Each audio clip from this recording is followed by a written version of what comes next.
I'm Ryan. This is Teacher Under Pressure podcast. Today I have a special guest, Luke Williford. He's a husband, he's a father, he's a follower of Jesus Christ, who along with his brother Lee owns and operates the Wash House Laundromats. This is a rapidly growing chain with over 41 locations. Luke is a recognized leader in the laundry industry, co-founder of the Interactive Payment System, and co-host of the Williford Brothers podcast. He's also a coach, a consultant, a commercial real estate investor dedicated to helping others win in business and in life. Luke, appreciate you. Thanks for being here. Just from reading that, you're a busy man, so thank you for taking the time to be out here and just be on this podcast with me. Yeah, man. I'm so glad to be here. I'm grateful to be here, and it's been great getting to know you through your business. I saw a sign down the road, the pollen hit, and my house needed pressure washing, and I saw your sign. It was professional, and some neighbors were having some service done by your company. And I said, let me give them a call, and, man, I was impressed. Y'all did a fantastic job, got there really quick, and got my house washed down, driveway, even helped my neighbor out. So it was just really cool. And then I'm always inspired by entrepreneurs, and so I was inspired by you. We got connected and talking a little bit more about some of the parallels we have. We're both fathers and husbands. So I think God aligned our path to be here today. So I'm happy to share kind of my story. And yeah, man, I'm excited. Yeah, I am too. I know we talked behind the scenes. It was a good one. First for me, most people I've known, I have a background knowing them, and this is the first time I know of you, but I just don't know much about you. So this is all me learning all about you as we go through this podcast. So it's exciting for me. At first, it was going to be more, I feel like I was just going to ask you a lot of questions, but I think to be more natural, we can just go back and forth and ask each other questions about each other because we're really meeting for the first time. And I don't know, that's kind of exciting for me. Yeah. So we can jot down notes and, as we each talk and kind of go off of that. Yeah, absolutely. I love to share the history of our company and kind of what got me to here today, because the laundromats got me here, but it's a cool story I love to start with, just to tell you about the history of the Wash House Laundromats and where we started. And I love to honor. And one thing I'll say to all the listeners is honor reciprocates honor. So, Ryan, I honor you. And if you want to be honored by others, start to honor people. You want to be loved by others, start to love people. You get what you put out. You want people to work hard for you, you start working hard for them. And one of the peoples I love to honor is my grandfather, Jimmy Williford, who worked in the sawmill back in the mid-1960s, saved up enough money to buy a building that was a laundromat and dry cleaners. And that's what got me here into this business today. So 1967, roughly, my grandfather had a building that him and a partner had purchased, like commercial real estate. It was a laundromat and a dry cleaners. Well, they quit paying rent. So they actually had to take it back over because the tenant, the laundromat dry clean owner, was not paying rent. So my grandfather was basically forced into the business. His partner said, I don't want to operate it. So my grandfather, Jimmy, took the laundromat over. One of the coolest and first things he did was separated the partition that separated the blacks from the whites, which was an improvement. We like to say since that day we've been improving the experience and accepting all customers and treating everybody equally since that day, and continue to do that and improve the business. And a lot of the same things he's doing, making it well lit, making it safe, we still do today. So it's so funny that things in 1967 like lighting and safety, they're still a big importance in our company today as we grow and do things. And because it's not a complicated business, but it's also not an easy business. It's kind of like yours. You just get a pressure washer and you start, and it's easy, people think, right? But there's a lot more to it. But back to that story. So 1967, he takes over that. He was also working in a sawmill and farming a little bit. And my dad, Marshall, was in college at East Carolina University. Well, he was seeing his friends graduate, and they didn't really have anything but a sheet of paper to show for it. And he's like, I'm going to drop out of college and take over this laundromat. His dad, Jimmy, didn't really like it a whole lot, so his dad, Jimmy, said, I'll finance you the laundromat. So my dad went to work on this little laundromat. And that's when the wash house kind of started. He took this business model from Williamston to Windsor, the small towns back in rural eastern North Carolina, and he grew it to about 10 or so locations. When my brother and I came on, my brother came out of the banking world, and I was playing minor league baseball and selling some insurance in the off season. And Dad said, y'all can come work with me. We'll grow this thing. It was in our DNA. We wanted to grow it. I take great pride in honoring, forefathers, my granddad who started it, my grandma, and my dad who grew it and kind of gave us a floor that was high. I always say, as a father, your ceiling is going to be your children's floor. And I'm thankful that my floor was very high because my dad's ceiling, and it continues to grow. And for family business, I love talking to family business. If you're in a family business, man, family business entitlement is the worst thing ever. It's family business opportunity. So if you've got a family business, it's not your job to take over your dad or your uncles or whoever's business and run it status quo. It's your job to take it to the next level. And that's really what I would feel called to do and have worked really hard to do. And the Lord's gone before us, opening and closing doors. So my dad had about 10 locations. We came on. I knew he wasn't going to take a pay cut, right? So I said, we got to grow this thing. We got to wash more clothes. So how do we wash more clothes? I said, we go to where more people are, because everybody I see when I walk around in public's wearing clothes. So they're all a potential customer, right? Because you've got to wash your clothes somewhere. Yeah. And so I said, let's go to the bigger cities, because the only difference in the larger cities is the rent, the real estate cost.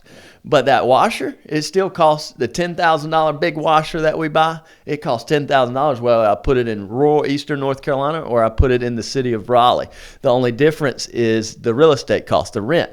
But if you can get that machine to turn a lot more and you can serve a lot more people, hey, it makes more sense to be in the city. So we did that. We prayed and we drove and really grew through acquisition. So we would find older laundromats. We'd purchase them for the infrastructure, and then we'd fix them up and rebrand them the Wash House Laundromats.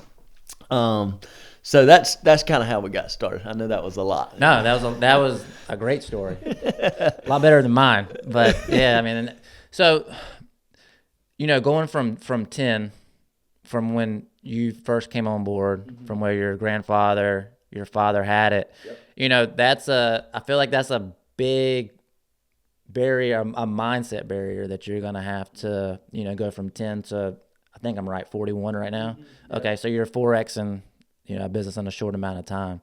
Yeah. What do you think? I'm big on mindset. I've always found that when I reflect, when I'm trying to say, hey, how did I get from here to where I am now? What got me there? And a lot of times it's me breaking barriers of really belief in myself. Like I didn't never from going from a pressure washer in the back of my truck to having 5 trucks with employees running on the road. Like there's a lot of barriers within my mind that I had to kind of battle with. So what do you feel like were some of the barriers that you had to break through to grow it at the rapid pace that you're doing right now?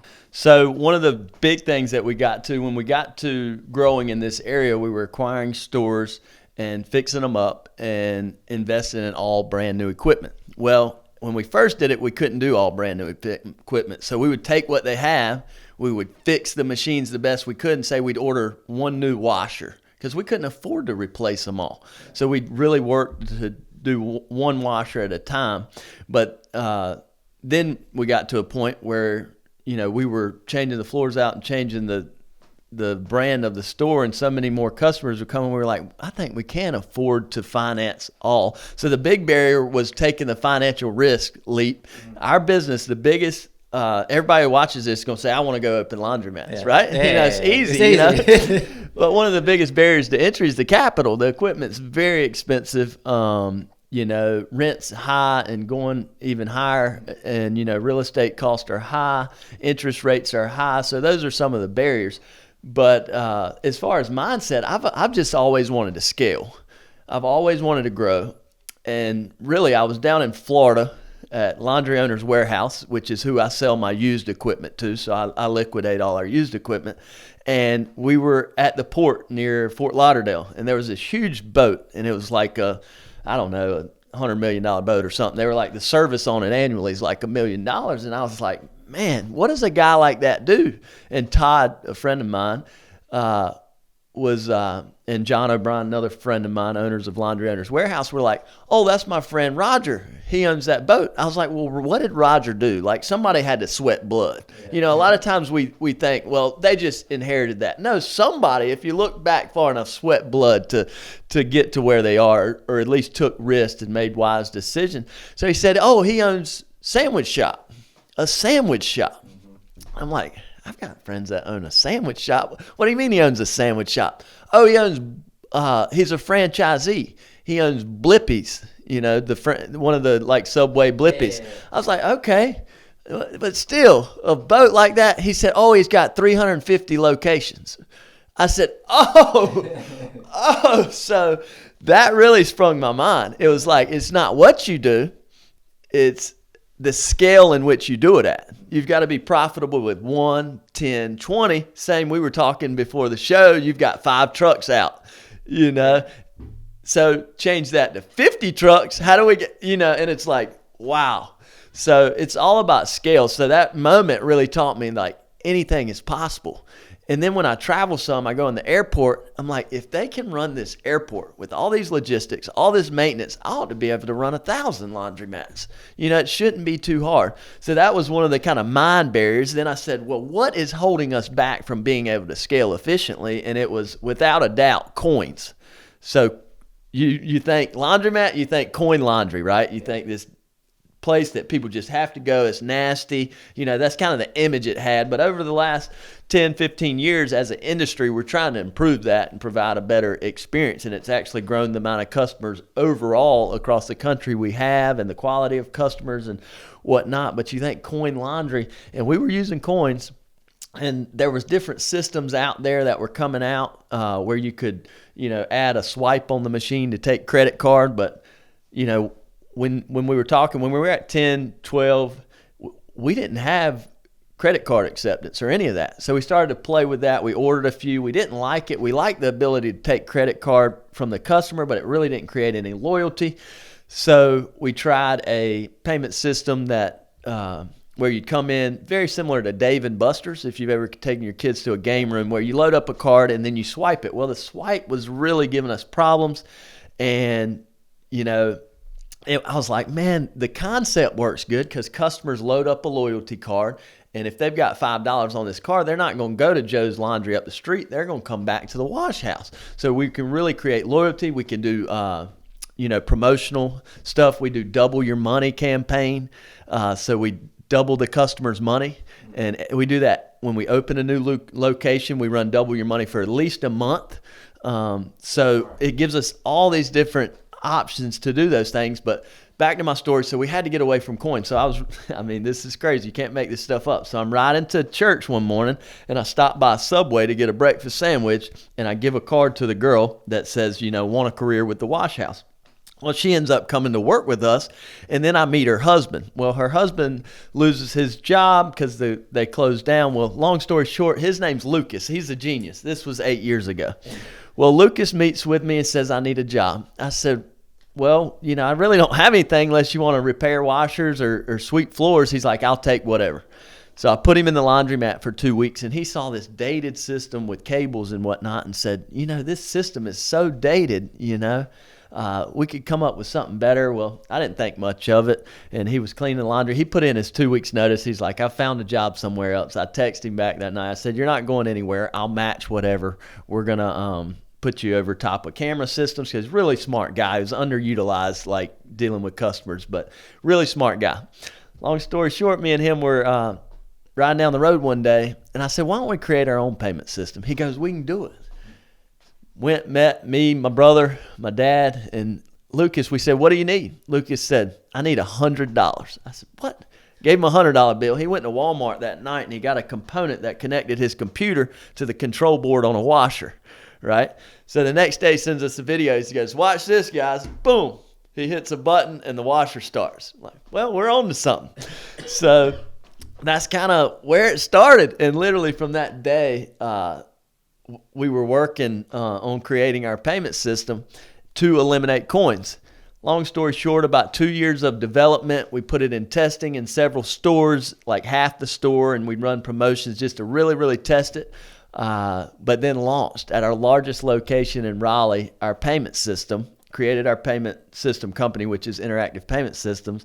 But we created that company to create a card payment system. And by card, I mean loyalty card. So customers go up to a kiosk, they can add credit, debit, Apple Pay, anything to load their account. And we get their phone number, and they put in their phone number, so that creates insurance. If they ever lose that card, they can retrieve that with their phone number with validation. So it kind of provides insurance on their card. If they put $100 and we're running the double your money promotion, they got $200 on it. If they lose it, they're very sad. But if they use their phone number at the beginning, they can retrieve that card at the terminal, which will simultaneously cancel their old card. So anyway, we did that. Created that system. We call it Freedom by IPS, which is freedom from coins was kind of the slogan. So that provided something. We were at, let's just say, I think about 6-7 years ago, we were at 25 or so locations. And so we wanted to roll this out across all our locations. And then the thought came in our mind that we would sell it. And then the thought came in our mind, why don't we franchise and hold the payment system proprietary to just franchisees? So that would be part of the package. That way, the franchisee could have something that nobody else could have. And then after in 2017, we went out to California, spent $50,000 on consulting to get our franchise disclosure document. We were going to be, because the wash house wasn't trademarkable because it's a little more generic nationally, so we were going to be Rocket Laundromats. We were going to franchise. We were going to have 1,000 units working with, different franchisees across the country. And the Lord has a funny way of working. Some of the first people we dealt with, and one of the first guys was just this arrogant guy. He was famous. If some of y'all could look him up, but he was in California, and he said, "Oh, I want to take Georgia, South Carolina, and I'll write you a check today." Well, we couldn't get peace about it. So we prayed on it and couldn't get peace about it. So we decided, after coming back from California, we got our FDD to start our franchise, invested all this money, and then we're like, man, I can't get peace about it. At the end of the day, there's trade-offs to everything. And I was like, the trade-off may be too big. So we couldn't get peace about it. Decided, hey, Luke, guys, let's just grow our laundromat chain. Let's try to buy the real estate with our real estate company. My brother and I created our own real estate company. And when we can, we purchase the real estate. We've got lease location and purchase locations. We're about 50-50. So about half of our locations we own and lease from ourselves. And then the other half we lease from a separate entity. But when we do buy the property, we sign a lease with our laundromat company. The wash house signs a lease with our real estate company, and that way the real estate company takes that lease to the bank and says, hey, we've already got a tenant, can you finance us for this property, which makes it a lot better that you've got that tenant. The tenant, we set up the rent based off the purchase price, and it makes good sense. Yeah, perfect sense. Kind of like the McDonald's story when you see. Have you ever watched that? Yeah. Yeah. When he started, he's like, it just clicked. Like, I gotta own the property. Yeah. Yeah. I like one of the things I like to say is, like, Ryan, Luke, let's think 10 years out. What do we need to do today to be where we want to be? I think so many people watching are, guilty of getting caught in the moment and forgetting about where they want to go, and like getting on the right path to where they want to go. Whether that's $1,000 saved, well, let's start working on that now. Doesn't matter the goal, or whether that's 50 trucks with your pressure washing business. What do I need to do today to steward what I have today well to get to where I want to be? And let me tell you something, the gold is not in there. The gold is in the process. Yeah. The process, you fall in love with the process, you fall in love with podcasting, the results are going to blow up. Yeah. You fall in love with serving customers and sharing the feedback of customers who you do pressure washing with, the results will take care of themselves. But like falling in love with the process, and the results take care of itself, and putting people in their skill set. Like Lucas, who I told you about earlier, he still works for us. He was from Uruguay when I met him. He wanted to move back to Uruguay, so once we got the system stable, I allowed him and his family to move back to Uruguay. One of the coolest stories ever. That is cool. Yeah. Yeah, that is cool. So is he still like working with? He's in Uruguay. Oh, We've got wow. an office. 3 of his buddies also work full time with us over in Uruguay. They handle the back end. We rent an office over there for like $400 a month. We've got an office in Uruguay, and those guys are working on our payment system, developing it continuously to continue to improve. It's always 2.0 or 3.0. It's the same physical, but I've learned there's a ton of stuff on the back end. And my goal for them is always take money, start machine as frictionless as possible on the customer to make the customer experience as good as possible. And that's what I think really ultimately has led to our success is an improved customer experience. And how do you get that? Do you reach out to the customers? Like, I mean, are you constantly asking questions? How are you getting that feedback from them? Well, they'll give you their feedback. Our customers don't like to be bothered too much, so we send an initial text when they sign up just saying welcome, and then we send one text a year at the end of the year with our big promotion. We can't send to all of our so we've got several 100,000 phone numbers. I can't, like, if we do one store promotion, I can't send that to everybody because they'll be like, that's in another area.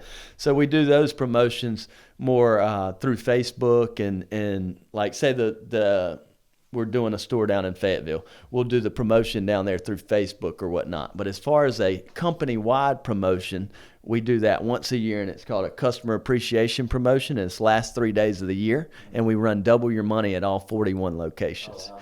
This past year, we gave away in 3 days $500,000 in credit in 3 days. Yeah, that's impressive. Yeah, so they come and they run and they're texting us. So we send out a text to hundreds of thousands. They text us back, thank you, because it's a perfect time because they're coming off Christmas. Mm. And I know me, you, everybody, we're all a little light on our pocket after Christmas. So it's a way to give back to them.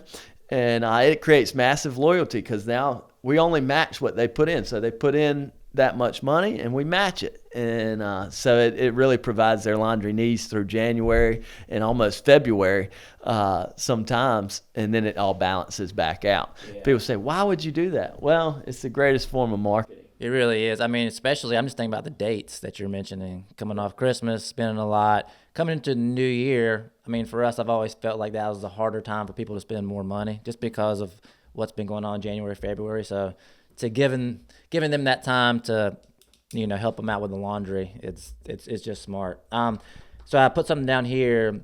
It was interesting to me. You were just at Subway getting a sandwich, and you just handed a card asking about, I've got one on me. Yeah, just like always asking people, are they interested? And always. So that's the thing, is that, are you always recruiting? Are you always looking for someone that could fill it? Maybe you don't even have that role, but it could just be good for the company. Oh yeah, that I do, and I'm always looking. So we've as we've grown, we've had to put in some layers, but I'm still involved in all the layers. We're not. We work together. I tell everybody who works with me, they work with me, not for me. I'm going to outwork everybody that works with me. Any job you're doing, scrubbing the toilet, whatever, I will do in a moment's notice. No problem, no questions asked. So the same thing now, we put in some layers where I've got 3 administrative ladies in our office who handle the hiring and firing and scheduling and a lot of those things, and recruiting for new. But really, I'm always looking. So if I see somebody, I want to give it to them. And I pray, Lord, I pray for people who are praying for a job. So I pray, Lord, provide me with people who want a job and want to work. And then people are praying, and he lines us up, man. The story, I could tell you, there's like a testimony behind each one of our staff members. But yeah, when you're out and about and you're in front of somebody, I carry a card that just says, I'm impressed with your work. You want a full-time career, full-time hours. One of the cool things we do, Ryan, that leads to a lot less turnover than most companies is everybody who works for us is full-time, 40 hours a week, no questions asked. So we make that commitment to them, so they'll make that commitment to us. So they're committed to us. They may have something outside of that they do, but if I was just giving everybody 20 hours, they'd leave to go to others. But we make that full-time commitment to them. They make that, it's a career. It's not a job. Gotcha. Guys ask me, you got anything for the summer? You got anything seasonal? I can get you an intern and we can pay you to help us out a little bit, but I'm looking for people wanting to be with me 5, 10, 20 years and make a career out of this thing. That's smart. Did you see a difference in, like, did you do that at first where you're having part-time? Maybe you saw work ethic was a little different, or absolutely. A lot of turnover? Yeah, absolutely. We've tried it. We've tried some of all the different things. Yeah, sure. And one store does a little more volume than the other, so let's just cut labor here. Yeah. That's and we kind of got away from that to where we treat them all the same. If we're going to run it this way at this location, let's run it this way at all locations. That's one of the big things I see when I have guys come to me and they've got 2 stores and they want 20. I'm like, well, your 2 stores are kind of subpar. Yeah. Let's get the 2 stores right. Yeah. One's called Coin Laundry, one's called Wheels Laundry or whatever. I'm like, let's get them branded properly. That's one compliments to you. Teacher Under Pressure, your branding, everything, first class. That's why we're here today. If you didn't, if it would have just said like, Ryan's pressure or just pressure wash. So that brand builds customer confidence, so I had confidence in calling you. I mean, it seems like they're legit. Yeah. And now your name's starting to get out there locally and people recognize it or whatnot. So kudos to you on that. But a brand is so important, and oftentimes business owners just forget that part because they're working in their business so much they can never work on their business. Yeah, that was a big turning point for me. I guess, did you go through that where you were maybe too much involved within the day-to-day instead of looking at the guy who owned the sandwich shop and, just operating from a helicopter view? Yeah. So I still struggle with that. I mean, I'm on roofs. I was under machines yesterday. It's not a struggle because it really creates culture of like, hey, the boss is willing to do it, So I show the guys because I'm a technician as well. So we have training so often with the techs. And I actually do all the hiring of our technicians and what we call regional managers. These guys handle 5 to 7 locations and handle all the maintenance. So I do the training and the hiring and firing of those guys. So I do all of that. But and speaking of that, like saying the word firing, sometimes people get, what? Yeah, that has to be done. Well, to keep your company culture, absolutely. So we give grace beyond grace, because we all need grace. We'll extend grace. But there's a fine line that you have to play with, and we always give warnings. And when we let someone go, we do it, and we move forward, and we have very good reasoning for that. And what that does is that shows our other staff, they're like, thank you, because normally that person wasn't meeting standards anyway. But yeah, they call me the cancer doctor. So if I hear wind of the ladies talking and I was like, weren't you talking about that person a week or 2 back? Yeah, they're continuing. Let's move on. And because, past performance is most vindictive of future performance.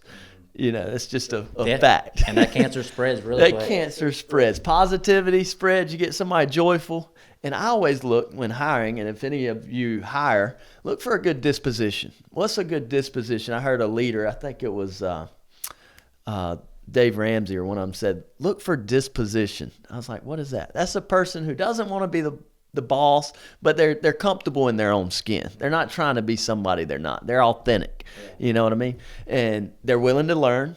I can teach anybody how to do the job. It's not anything crazy, but they've got to have a good attitude and be willing to learn and be great with people. So that's what we really strive for. When you're doing that, talking to individuals and about to hand out your card, is that what you're looking for? Is that some of the characteristics that absolutely? Yeah, they've got a big smile. Yeah. They look like they're probably getting 20 hours at Starbucks when maybe they could get 40 hours with me and be a face of our organization. Maybe I can give them a few more bucks, which everything's had to go up, over time. And a lot of people are paying really strong for labor, which makes it hard on us small business owners, but it's the price you pay. It's one of those investments you've got to make because in our 10 commandments, people first. That's people first, the equipment, all of those things, people first. I remember I called my dad one time. I was all stressed out about these washers that wouldn't drain or I couldn't fix, and I could always fix them, but there was a wire short inside or something. And he said, son, it doesn't have a heartbeat. If it doesn't have a heartbeat, don't get stressed out about it. He's like, the machines, there's other washers in the store. If it doesn't have a heartbeat, don't get it. So then I started to think, give people extra time, give people a lot of grace.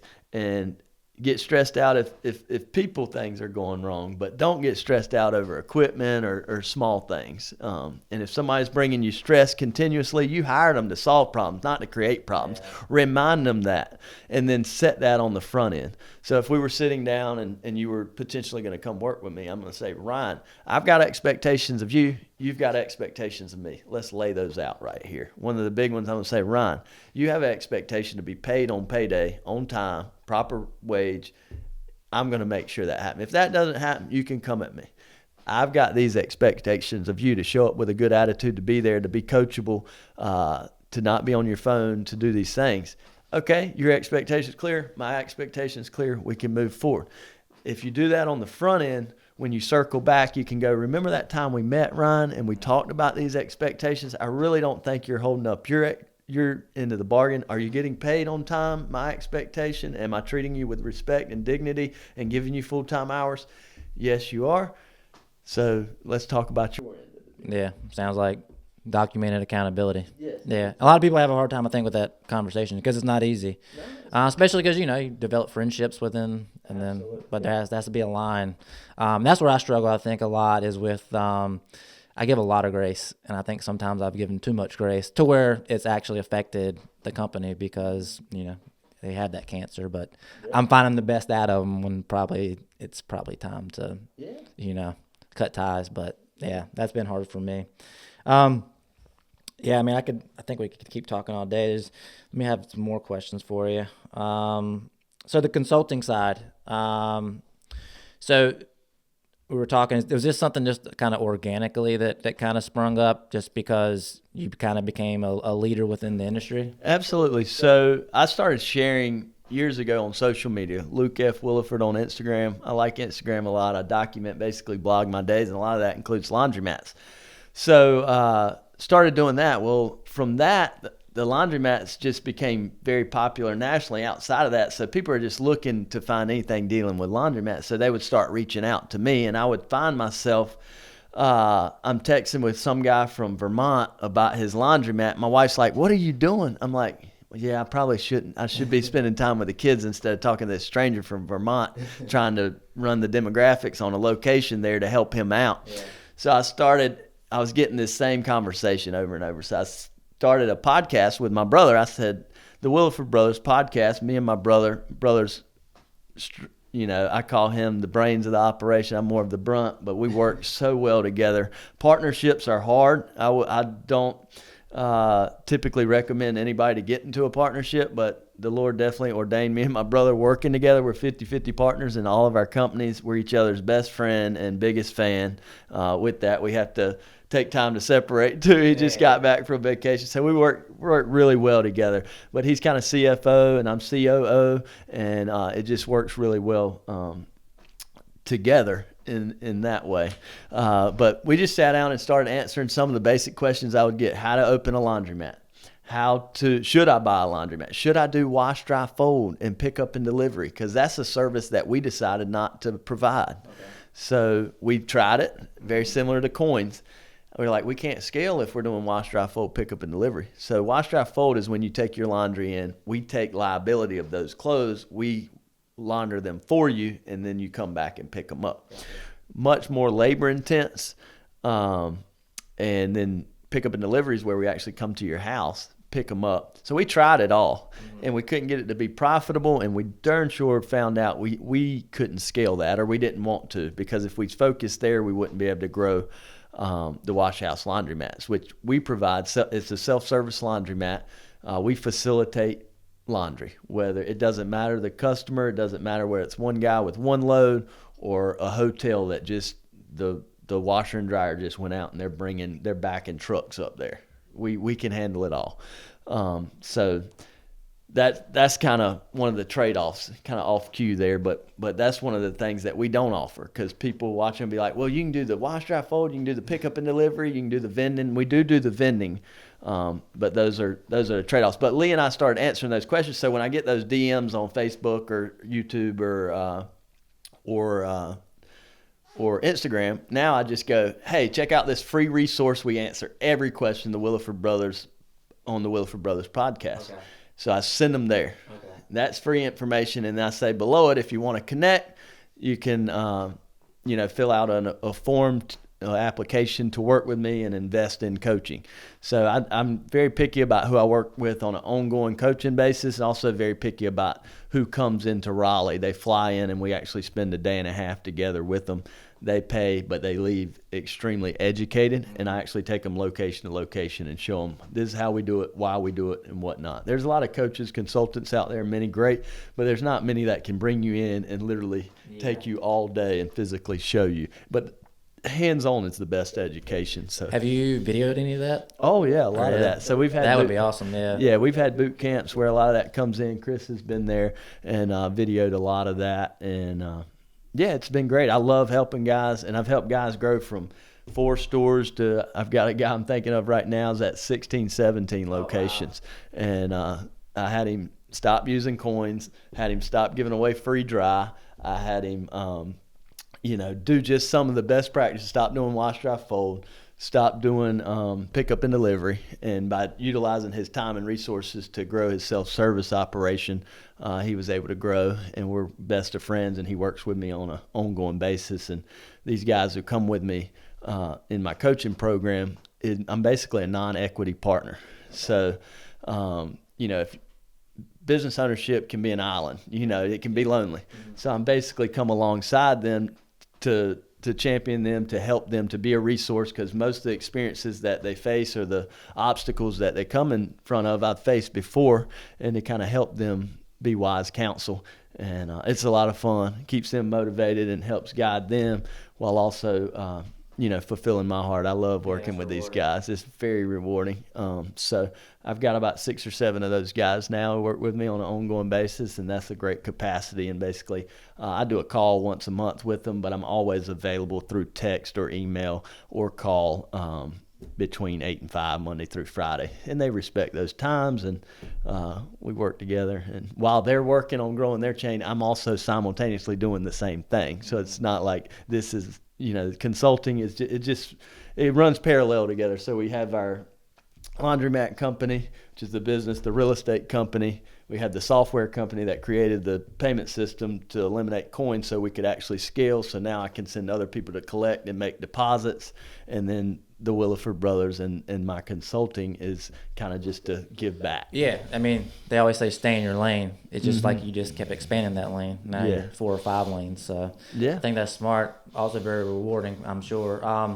So you had all this, that you're coaching people now. Did you have anyone that coached you along the way? I mean, absolutely. That 10 to 41 is a hard road if you're trying to figure it out yourself. I would give my dad passed away a few years ago, but I would give him all the credit for that. So he was our CEO, Chief Encouragement Officer. So he would say to this day, if he was our biggest fan, he would help us, give us wise counsel.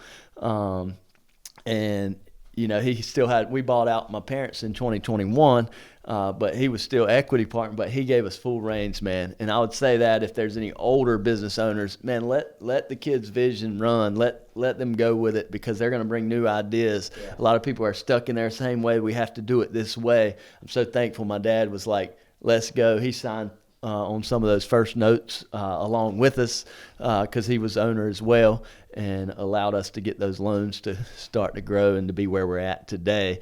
And so, yeah, definitely my dad. He was very customer focused. He was all about the customer. He was like, the rest is fluff. Yeah. He's like, give the customer good experience. Don't forget about the customer. Remind yourself, train staff who are friendly and nice and all these things. And yeah, I'm so thankful for him because he showed us those things. And there's several others. I have a coach now, Steve Williford, who coaches me personally on faith, finances, and business, and really has pushed me over the last few years. I've ran marathons. I've done things I didn't think I would do. Steve played in the NFL and won a Super Bowl with the New York Giants. He was actually the punter, but he was twice named fittest man in the NFL. Oh, wow. So I like to honor Steve as well. Steve does a lot with different business owners. He brings them in and facilitates the time for the Lord to move, and prays for these guys and really helps guys, because guys will hide things, and man, he helps you get it on the table so you can move forward and be your best self moving in the future. Scripture says the best is yet to come. You know, Ryan, you haven't had your best year yet. Yeah. It's yet to come. It's coming. Same for me. So we got to continue to start growing. Because for me, my dream was to have, you know, honestly, between Lumberton and Wake Forest, my goal when I moved here 8 years ago, was 14 locations doing a certain amount of revenue. And praise the Lord, He's opened doors, and now we have 41 locations, you know, and that's all His grace. But at the same time, we're working it. So as I'm also recruiting staff, I'm also meeting every laundromat owner, every dry cleaner's owner, so they know when they want to sell their store, they call me directly. So, and I don't come in there with I want to buy you out. I come in there with, hey, I'm Luke, nice to meet you, get to know you, build a relationship. If anything comes from it, great. But if it doesn't, that's great too. And sometimes 5 minutes later, they're like, yeah, let's sell the store, let's do a deal. Sometimes it's 5 years, sometimes it's 10 years. So when we were replacing our payment systems, taking change machines out, a lot of times owners would call me, my change machine's broke. I'm like, I'll run over there and install it at a very low cost. They're like, why would you help your competitor? It's just the right thing to do. Yeah. It might circle back, but just doing the right thing is always the right thing to do. It is. I always say that, and I always I like to keep things simple. I was like, just be a good person. I was like, if you can just be a good person and do the things that you should do, stuff comes back. I mean, just keep it that simple. I mean, it's just I've seen that many a times. Yeah, like you're saying, like people try to be competitors. Like if a truck goes down, they call me like, hey man, if I can, I'll give you a truck to go out, and it's just helping the next man. You know, it's plenty big enough for everybody, and I feel like you grow as a person and as a company just serving others. So that's very. I agree with that totally. The market's not fixed. Yeah. You know what I mean? Yeah. Before Teacher Under Pressure, the same amount of pressure washing wasn't being done. You've created more pressure washing, correct? Mm-hmm. Same for me. I like to use it like Starbucks. You put a Starbucks on a corner, is the same amount of coffee going to be consumed in that area? No.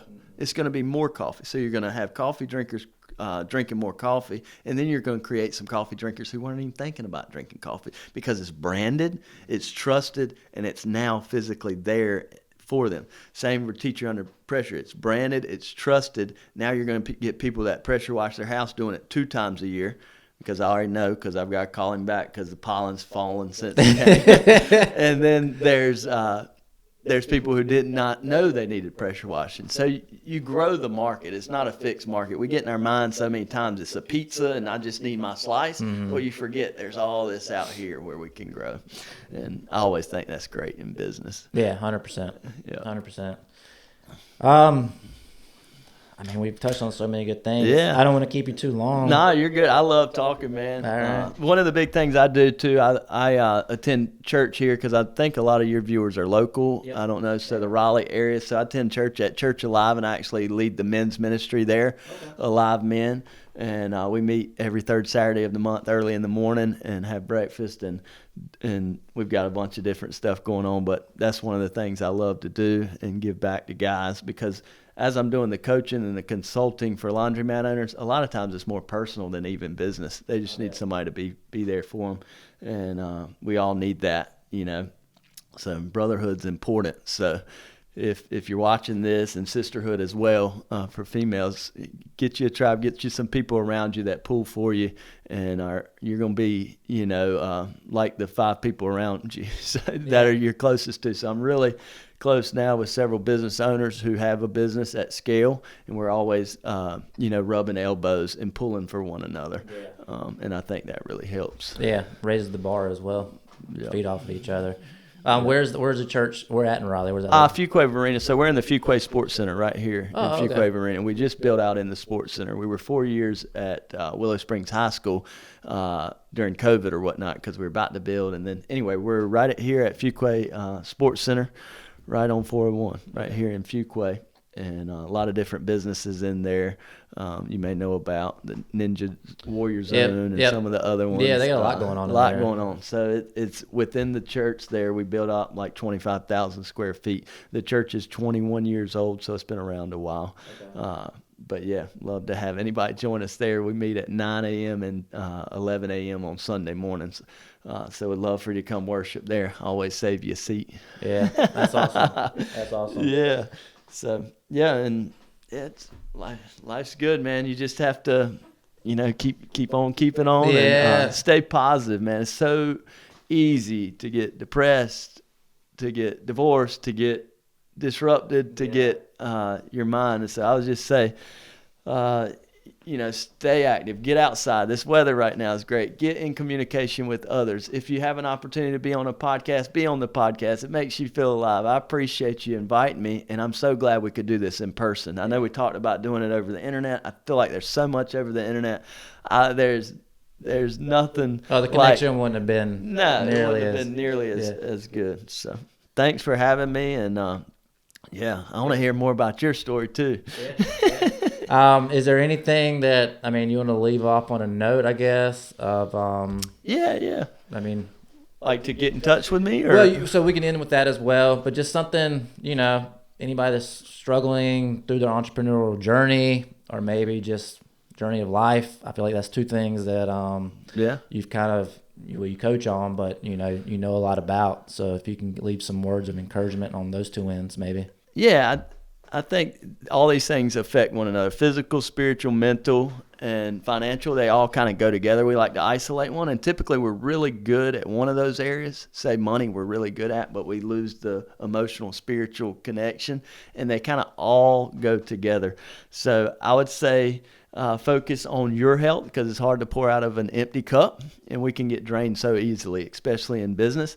And then read the book Essentialism. So it talks about what is essential. It's by Greg McCowan. Essentialism is one of my favorite books, easy to read, but it's basically telling you what's essential and what's not. There's a lot of things we do that aren't essential, and they actually take us away from our purpose. Of course, all the things like write down goals and work towards goals to achieve those, but don't just think about the goal. Think about today. I think so often we want to get there, and the fun is in the process. Yeah. If you want to get healthy, you want to lose weight, the fun's in actually running. The fun's in actually getting in the gym. Yeah. Like the process is what'll, because if not, it'll just be a fad, but the process, same with business. If you like business, you like going to the things, you like the podcast. Well, the podcast is just a small part of it. Me and him, our hands are dirty. Yes, I look clean right now. When I get out of here, I'm going to change my shirt and I'm going to go to work, So I think a lot of times we put like entrepreneurship on a platform, or even success on a platform, man.